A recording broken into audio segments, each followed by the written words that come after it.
How to get statement from Scotiabank app. Hey guys, welcome back to our channel. Today we are going to discuss about getting the statement and downloading as a PDF in Scotiabank application. So e-statements are electronic versions of your paper statements.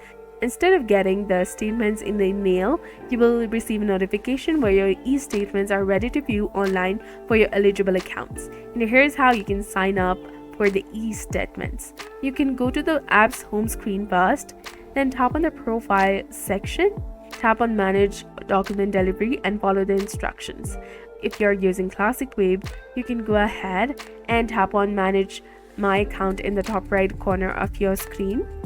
Then after, tap on document delivery, tap on OK, then select your paper statement, select the delivery.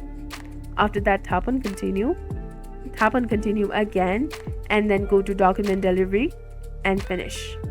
So that's it for this video. I hope you found it helpful. If you did, please like, share and subscribe. Thanks for watching.